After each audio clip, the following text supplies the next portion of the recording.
BRS నేత పావని గౌడ్ గారు phone చేస్తున్నారు. ఒకసారి ఫోన్ ట్యాపింగ్ అంశం మాట్లాడే ప్రయత్నం చేద్దాం. హలో మేడం, మనం మార్నింగ్ న్యూస్ లో లైవ్ లో ఉన్నాం. చెప్పండి.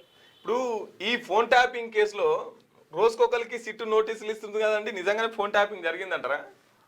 నిజంగా జరిగిందా లేదా అంటే రేవంత్ రెడ్డిని అడగాలి, లేకపోతే కాంగ్రెస్ నాయకులను అడగాలి, లేకపోతే ఎవరైతే సిట్టు విచారణకు పిలుస్తున్నారో వాళ్ళని అడగాలి. మాకేం తెలుస్తుంది?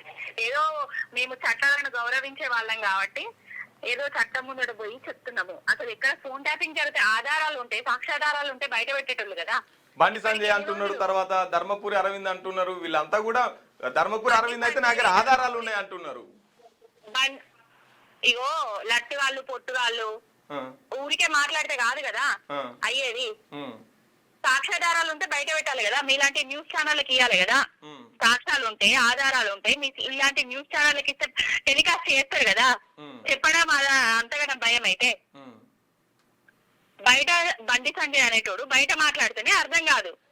ఈ కరీంనగర్ లో గెలిచి కేంద్ర మినిస్టర్ అయ్యి కరీంనగర్ గాని, కరీంనగర్ ప్రజలకు గాని చేసింది ఏం లేదు. ఇప్పుడు ఏదన్నంటే ఏ పంచాయతీ జరిగితే ఆ పంచాయతీలో నేను కాపాడాలని, రేవంత్ రెడ్డిని కాపాడాలని చీకటి దోస్తాను ఒప్పందాలతోటి ఇగో జరిగింది, నాది కూడా అయింది, అది అని మాట్లాడుతున్నాం. బొగ్గు స్కామ్ మీద మాట్లాడడానికి ఎవడు నోరు వేస్తలేవు ఎందుకు?